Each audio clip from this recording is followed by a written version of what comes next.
Relation between stress and strain, प्रतिबल और विकृति में संबंध।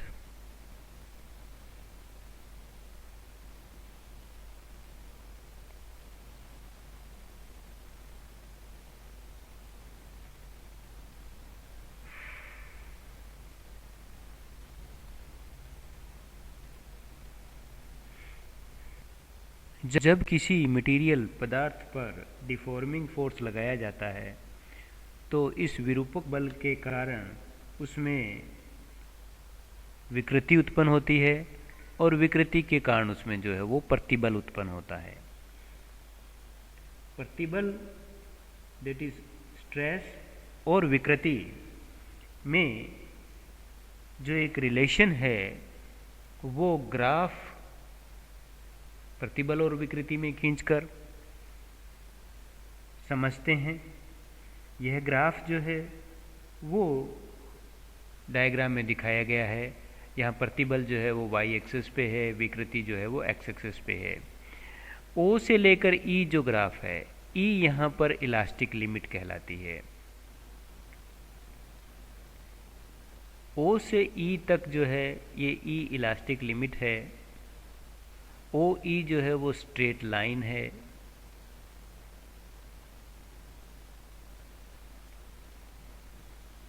ई जो है वो इलास्टिक लिमिट है।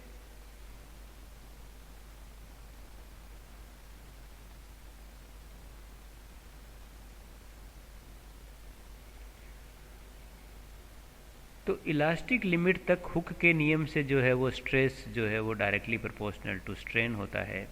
प्रतिबल जो है वो विकृति के डायरेक्टली प्रोपोर्शनल टू होता है। तो इसीलिए जो ग्राफ है यहाँ पर वो स्ट्रेट लाइन में मिलता है।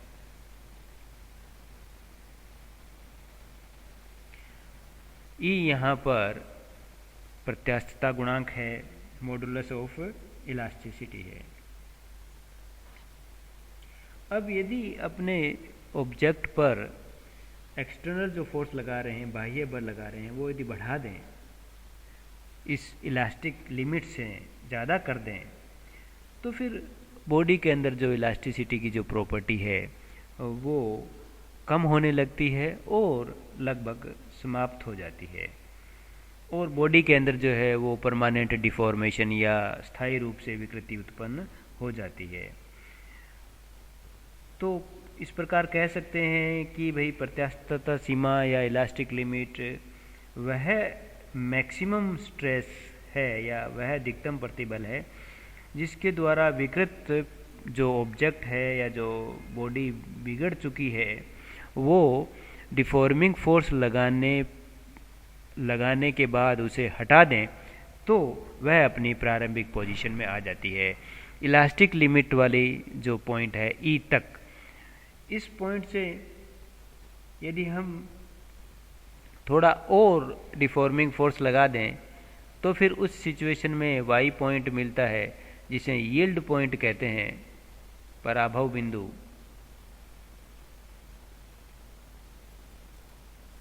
और इस यील्ड पॉइंट की स्थिति में जो ऑब्जेक्ट है, यदि हम उसमें से प्रतिबल यदि या ये मान लो एक्सटर्नल फोर्स जीरो कर दिया तो प्रतिबल जीरो हो गया। तो अब ये जो पॉइंट है विकृति वाला, ये इतना पॉइंट एक्स्ट्रा रह गया तो कह सकते हैं कि ये परमानेंट डिफॉर्मेशन हो गया या इतना ऑब्जेक्ट जो है वो परमानेंट उसमें विकृति आ जाएगी। तो ओसी जो पॉइंट है वो परमानेंट डिफॉर्मेशन को रिप्रेजेंट करता है।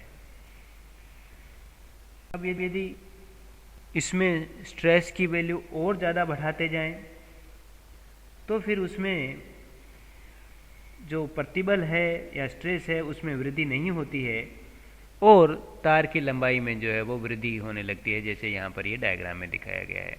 और यह लंबाई भी जो है वो रेगुलर नहीं होती, जिगजैग होती है, जैसा डायग्राम में दिखाया गया है। और जो ये पॉइंट जहाँ पर ये मैक्सिमम है, ये एक्सट्रीम पॉइंट हो गया, इस बिंदु का चरम प्रतिबल हो गया। इस स्थिति में एक्सट्रीम जो है यहाँ पर प्रतिबल होता है। इससे ज़्यादा ऑब्जेक्ट के अंदर जो स्ट्रेस है वो डेवलप नहीं हो सकता है। अब यदि हम और अधिक यदि इसमें एक्सटर्नल फोर्स अप्लाई कर दें तो इस स्थिति में जो स्ट्रेस है वो बढ़ने की बजाय कम होने लगता है। अर्थात विकृति तो बढ़ने लगती है लेकिन जो स्ट्रेस है उसकी वैल्यू जो है वो कम होने लगती है।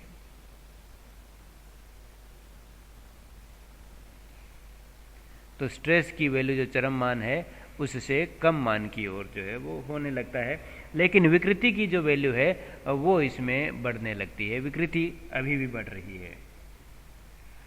और एक ऐसा पॉइंट आता है बी जिसे हम ब्रेकिंग पॉइंट कहते हैं, भंजन बिंदु कहते हैं। इस स्थिति में जो वायर है वो टूट जाता है और इस स्थिति में जो उस वस्तु में जो स्ट्रेस होता है उसको ब्रेकिंग स्ट्रेस कहते हैं या भंजन प्रतिबल कहते हैं। कई बार ऐसा होता है कि with in elastic limit external force हटाने के बाद जो ऑब्जेक्ट है या वस्तु है वो सडनली अपनी पहले वाली स्थिति में नहीं आती, थोड़ा टाइम लेती है, उसके बाद में वह अपनी पहले वाली स्थिति में आती है। तो जितना जो एक्स्ट्रा टाइम लिया है उसने अपनी पहले वाली स्थिति में आने के लिए, उसे प्रत्यास्थता विश्रांति कहते हैं।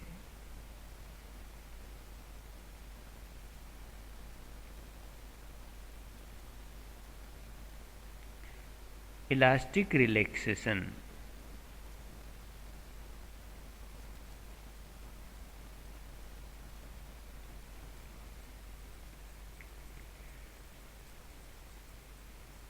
और जितना समय इसमें लगता है वापस आने में, उस समय को प्रत्यास्थता या प्रत्यास्थ विश्रांति काल कह देते हैं।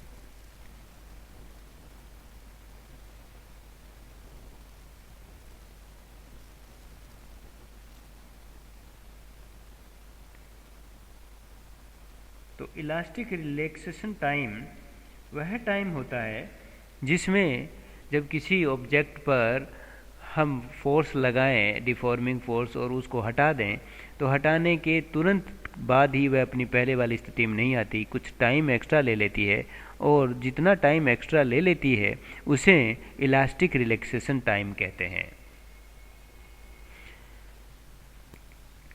जब किसी पदार्थ पर एक्सटर्नल फोर्स बढ़ाया या घटाया जाता है तो जो पदार्थ में स्ट्रेन डेवलप हो गया है वह स्ट्रेन जो हमने फोर्स को परिवर्तित किया है वह उसके साथ साथ परिवर्तित नहीं होती है, कुछ वो पिछड़ जाती है विकृति, और इसे ही प्रत्यास्थता, शैथिल्य, इलास्टिक हिस्टेरिसिस कहते हैं।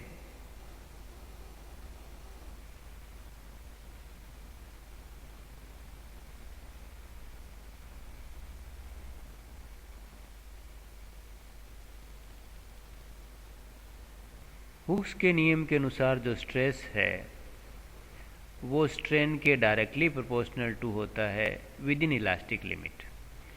तो यहाँ प्रतिबल जो है वो विकृति के समानुपाती होता है।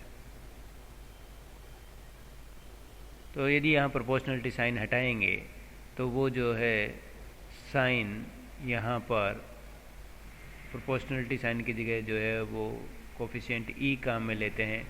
ई को जो है वो प्रत्यास्थता गुणांक कहते हैं। प्रत्यास्थता गुणांक का जो मात्रक है ई वो स्ट्रेस के इक्वल ही होगा न्यूटन पर मीटर स्क्वायर। फर्स्ट आता है अब इसमें यंग मॉडुलस ऑफ इलास्टिसिटी।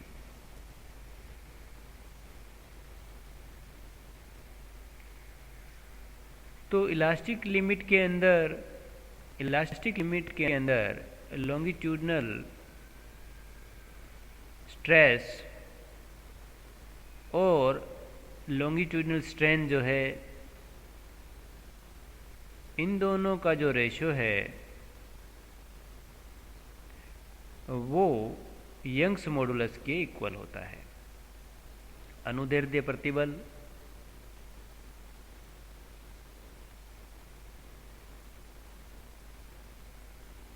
अनुदैर्ध्य विकृति जो है वो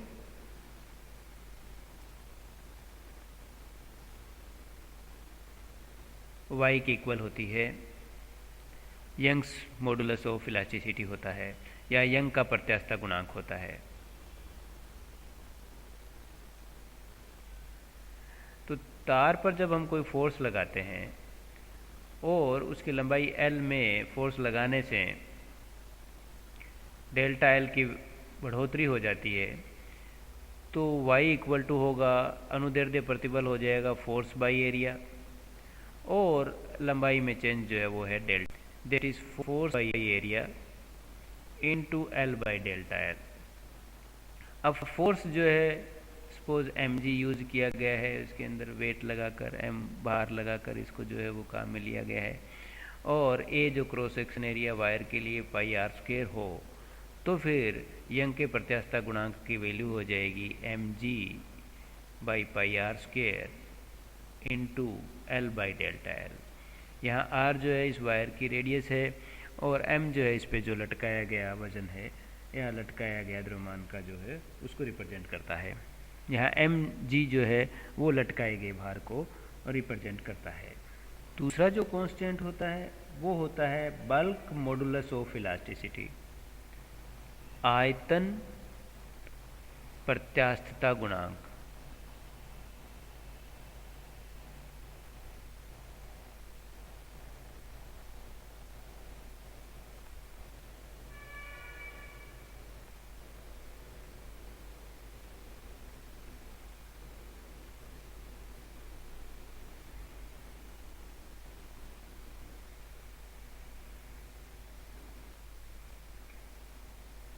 इसे k के द्वारा रिप्रेजेंट करते हैं। यह भी स्ट्रेस बाय स्ट्रेन के इक्वल होता है। तो यहाँ स्ट्रेस जो है वो होगा नॉर्मल स्ट्रेस, अभिलंब प्रतिबल, और वॉल्यूमेट्रिक जो स्ट्रेन है उसके रेशो के इक्वल जो है वो k की वैल्यू होती है। इस प्रकार k जो है वो हो जाएगा force by area divided by change in volume divided by original volume. और चेंज इन वॉल्यूम जो है क्योंकि हम फोर्स यदि एक्सटर्नल फोर्स अप्लाई कर रहे हैं किसी भी ऑब्जेक्ट में और वो उसका जो है वो कंप्रेसिव यहाँ नेचर है या ये माने इस फोर्स के कारण इसका वॉल्यूम कम हो रहा है, तो यहाँ माइनस साइन रिप्रेजेंट कर रहा है।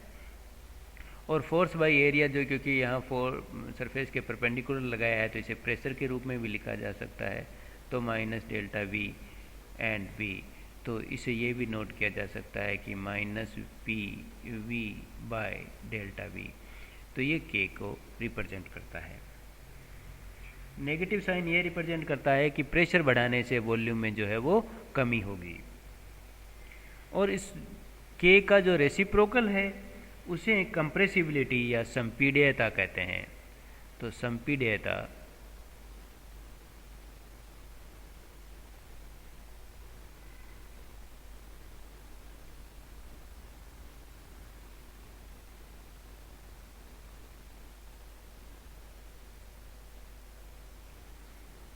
वन बाई के इक्वल होती है। थर्ड जो है वो होता है मॉडुलस ऑफ रिजिडिटी, अपरूपण गुणांक।